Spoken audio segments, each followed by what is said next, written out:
Well, it's almost ergonomics season. Hey everyone, welcome to another episode of Problem Solved, the IISE podcast, a special episode previewing what's to come at the Applied Ergonomics Conference 2023, taking place March 27th through the 30th at the Hyatt Regency New Orleans. I'm David Brandt, and in this special episode, I'll be getting the inside scoop with two leaders from the conference committee. The current conference chair, Mark Benden from Texas A&M University, and the incoming chair, Catherine Rae from Sandalwood Engineering and Ergonomics. And you can save on registration when you sign up by March 19th for Applied Ergo 2023. Just visit iise.org/AEC/register to learn more. In the meantime, let's learn more about this year's Applied Ergonomics Conference.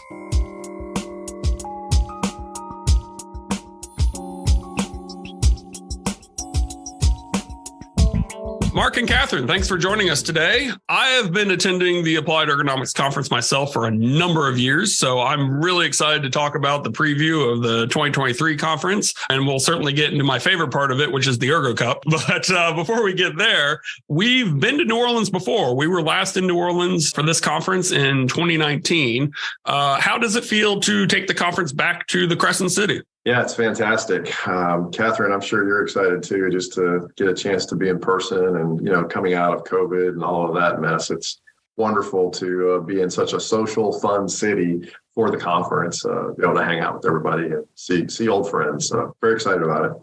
Yeah, I think it's going to be a great time and hopefully see a lot more people even this year than we did last year. And New Orleans is such a great spot to meet with people. So I'm excited as well. Any local sites, restaurants, tourist attractions you guys are hoping to catch after hours? I mean, I definitely have to go get my beignets at Cafe du Monde, of course, but it somehow or another, especially with so many students going along, I always end up on Bourbon Street. And I think that's supposed to be like Vegas, what happens on Bourbon Street stays on Bourbon Street. I think that's how that goes. So. That's a good policy. I think that's a good policy. Yeah, beignets are top of my list as well, actually. But I do think the Creole Queen Jazz and Dinner Cruise is going to be a lot of fun Tuesday night of the conference. And hopefully a lot of people sign up for that and join us. Yes. Excellent. Mark, I know for a fact you've served in different roles over the years relative to this conference. I was wondering if you could elaborate on the sort of professionals who take up roles on the conference committee and provide some details about what exactly they work on over the many months to prepare and execute this conference. Absolutely. It's really exciting to think about, going to this conference, but for the volunteers and the folks who help on it year round, at the conference, they're already working on the next year's conference. And so during the conference, they're having meetings and they're, of course, attending, some of the talks and some of the social activities and kind of refining and fine tuning what's coming next. And some of those things are catered to the specific city that we're going to be in. And other things, of course, are really dependent on new technologies, new things that are happening in the field. And so we're always trying to kind of have the mixing, if you will, of research in the applied area of ergonomics, but also just getting out and getting to know people who are doing the hard work. Many of those people are part of our Ergo Cup competition. And it's fantastic to get to interact with them and see the things that they're building on a daily basis in their workplaces. So it's very exciting. Catherine, I know you're going to be the chair next year for the 2024 conference. So tell me a little bit about what you're anticipating and what you're already sort of mentally preparing to work on as we get to the 23 conference. Well, that's the beauty about having a team of chairs of the conference to work with. You get some time to learn, and then you get time to prepare for the conference that you get to be the chair for, which is the 2024 conference in Louisville. So I've learned, and I'm still learning a lot from Mark and Monica and how to prepare for a conference. And actually, we've also started talking about maybe even doing some early networking and reconnaissance for the future city, so that we can make sure we engage local academic programs, engage, business and professional associations and economic development groups, so that we can really bring as much of the local community into the conference and appeal to folks in the area. Excellent. And David, that's a great point that Catherine's making about the area and the folks that are, we're trying to connect with and dial into. So we always make a point of reaching out at this conference to folks who maybe are going to be local to the next conference or the one after that. And the professionals that seem to really get excited about doing all of this work, they run the gamut because you've got so many different groups and committees that are part of the conference that make up the entire conference. That if you're really into socializing and networking and you like to put on a party, well, we've got a group for you. If you're really into the technical ergonomics or research and you want to run a master track or a round table with a bunch of folks who are at the top of their field in a particular research niche, we've got a spot for you, right? So I mean, there's definitely opportunities, and I would say even across the full span of folks' careers, because even though you may not be 3 years out of college ready to chair one of these committees for a national or an international conference, you certainly can help out and be on the committee and help out and do some of the legwork that goes on throughout the year. And then, of course, we would hope you would grow through time and maybe eventually end up being one of those chairs of one of those committees. So lots of chances for folks to volunteer and plug in. Just watch out if you have a good idea or a good presentation, because Mark and I will chase you down and make you volunteer as for the conference and on a committee, because we always like to build our team and have a diverse group of people driving the conference. Well, and I know, too, we're looking for student volunteers for this year's conference, and I'm sure that'll be the case in 2024 as well. What sort of things can students bring to the table? What can they contribute to the conference, and what do they ultimately get to take away from the conference? Well, certainly energy. We love to have our students there because they really they're seeing things in many cases for the first time. For a lot of the students who come to Applied Ergonomics, it's their first professional conference that they've ever attended. And so they're getting a chance to see people in the industry. They're getting a chance to see vendors and exhibitors, and of course, all of the professionals and the academics, all in one spot. And I think, having those students sort of be the future, if you will, of our field, it invigorates all of us who maybe are at a little different point in our career. And we get a chance to see the world of ergonomics through their eyes. And so it's a lot of fun. We won't say what points in the career by any stretch. I was going to tell Mark to speak for himself. Yeah, Catherine still attends the early career workshops, but they stop me at the door now. They don't let me in anymore. They've caught on to you, Mark. I think it's what happened. Well, let's walk through the schedule a little bit and hit some of this year's highlights. Let's start with the pre-conference workshops, for example. What's on deck there, and what advantage can attendees gain by signing up to participate in these workshops ahead of the official conference? So the nice thing about the pre-conference workshops is that the team that works on recruiting those and developing those all year long create an environment where you have a half day to a full day to really dive deeply into a topic. And the goal of these pre-conference workshops is to range from introductory or beginner type ergonomics topics all the way through to advanced topics, so that anybody in that spectrum that attends the conference can take advantage of these. Every year we run a pre-conference workshop for those who are looking to become a board certified professional ergonomist. And there's an exam prep and all-day exam prep course that's available to professionals. This year, we've got one on leadership principles and applications for applying that to an ergonomics program. We've got a really interesting one on wearable sensors, and that has a multi-company panel where folks can come and learn about different products and how different companies are using those. And then we also have one on ergonomics and task analysis tools, which is a staple for professionals in our field in terms of evaluating and assessing risk. So we've got some really exciting workshops in the queue. I know I'm thinking about the facility tours as well. And anyone who regularly listens to the podcast knows that we're big space fans on Problem Solved. Coincidentally, we were in Orlando for the 2022 conference, trying to keep all my years straight. We were in Orlando for 2022. So Keith Albertson and I went over to Kennedy Space Center the day after the Ergo conference had ended, and we got a behind the scenes tour of Kennedy Space Center. We got to learn so much more about the Artemis mission. And for anyone listening, you can go back to our season 3 finale and hear more about that. But we're kind of bringing space into the fold once again. We're taking attendees on a tram tour of NASA NASA's Michoud facility. And we're also going to be visiting local Cintas facility as well. And I believe we have others on tap. So talk to me a little bit about the facility tours, what we have on deck for that. So the ones you mentioned obviously are world renowned, and I think everyone will be excited about that. It's a lot of fun. We had an astronaut speak last year. We've got an engineer this year that's working on the Orion program. So space continues to be a theme for applied ergonomics, and there's just so many things that tie us to that particular discipline. But one of the other facilities, Latrim, that we'll be touring, they have a manufacturing facility that includes making a lot of the equipment that ergonomists are typically used to calling on, things like conveyors and systems like that. So moving materials, manual handling. And so I think that's going to be very exciting for a lot of our members, is a chance to be there in a facility like that and see some of those things produced and, of course, utilized.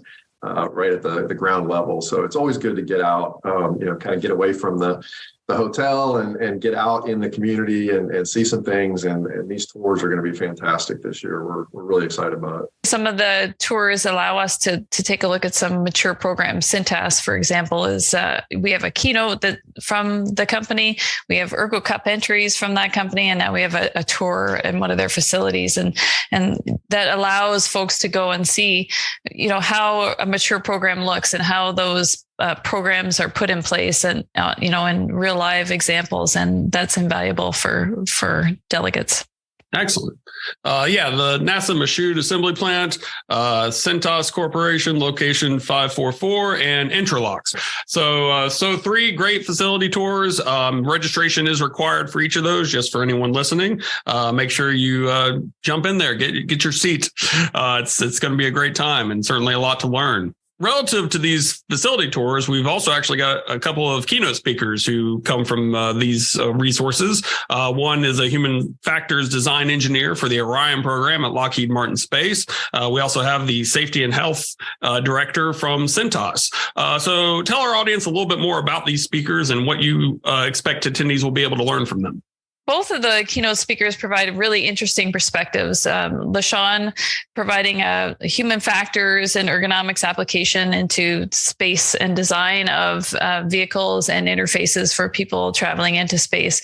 And that's a really unique perspective that we don't always get to hear. So we're really excited to have her. She has spoken to our student and young professional group in the past and has really been well received.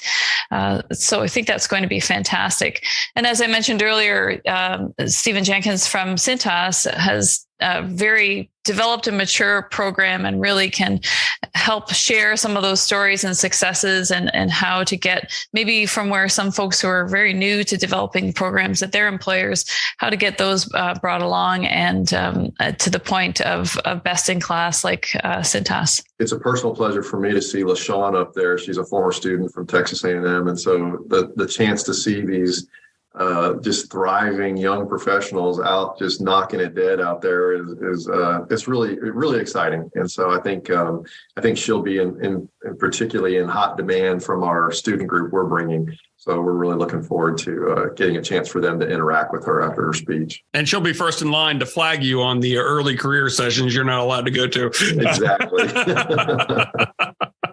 Well, as I mentioned earlier in the podcast, I love the Ergo Cup, witnessing the finalists present and all of the innovations they come up with every year. It's stunning and amazing. And they come from all these companies I know and all these brand names that I recognize. And it's so fascinating to learn just how much energy and effort goes into creating new processes and developing new ways for people to work and to accomplish various processes and operations. So tell me a little bit about what you expect from this year's competition, because like I say, it's stunning to meet every individual one of them, and you never know who's going to come out on top until the very end. Yeah, I can give you just kind of off the top of my head some of the company names, and then I'll let Catherine give you some of the breakdown of the counts of the projects and stuff. So we mentioned Cintas before, but also Coca-Cola, GE, Honda, John Deere, Lockheed Martin, Tesla, Toyota, Volkswagen.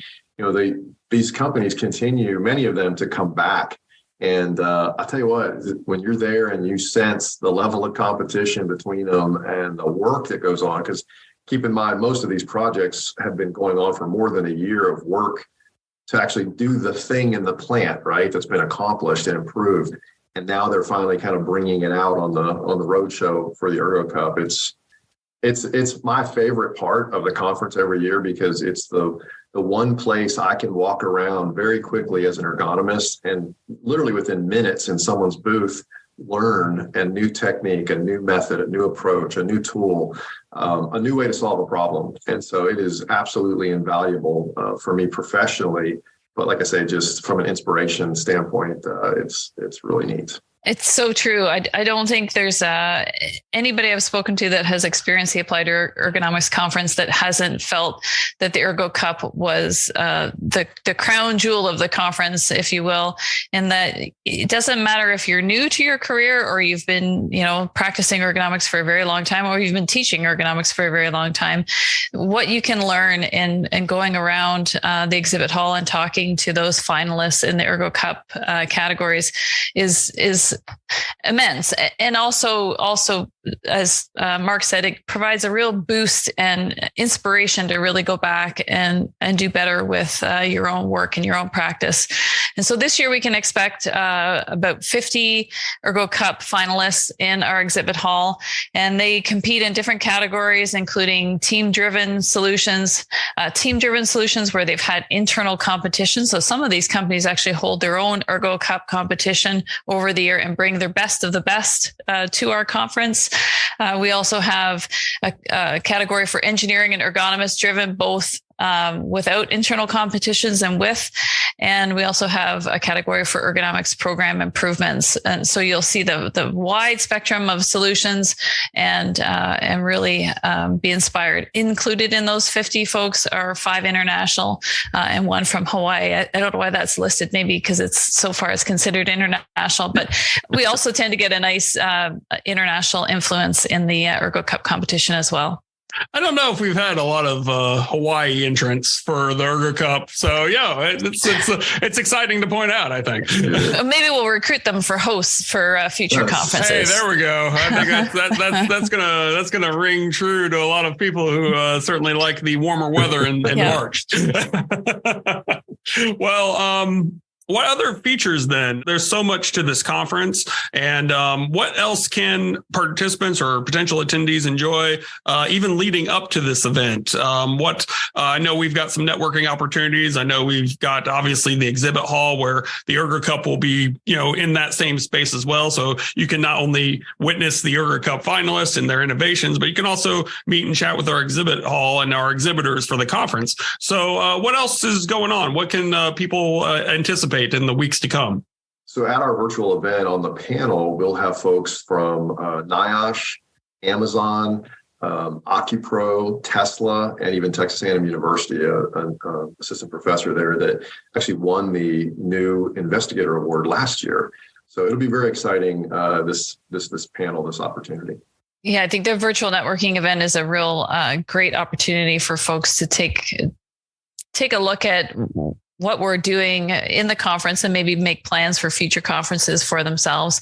It may also appeal to some of the international delegates who still can't quite get traveling across the pond to join us in the United States, but may get some content through this group as well. So I think it's a fantastic event, and I'm really looking forward to it. Well, I'm certainly enthusiastic about coming to yet another. This will probably be my 10th Applied Ergonomics Conference. So, but like I say, I'm always looking forward to it. The energy there is amazing, whether it's the Ergo Cup, whether it's just the attendees in general. I think everybody's just excited, certainly in the times we've had in recent years where it's been virtual and gradually coming back together. And I think now everybody's really happy just to be in the same area, same space, and enjoy learning from each other and taking back with them all kinds of solutions. So if you haven't registered yet, I highly recommend it. Advanced rates will be available through March 19th, and you can register at at iise.org/AEC/register. It's the 26th Applied Ergonomics Conference 2023, March 27th through the 30th at the Hyatt Regency New Orleans in Louisiana. Mark and Catherine, thank you so much for taking the time, and we certainly look forward to seeing you guys in late March. Can't wait to see you. Take care. We'll see you there. You've been listening to Problem Solved, the IISE podcast, a production of the Institute of Industrial and Systems Engineers in Norcross, Georgia. We hope you'll share this and other Problem Solved episodes with your friends and colleagues. Learn more about sponsorship and advertising opportunities, as well as how you can become a member of IISE by visiting podcast.iise.org.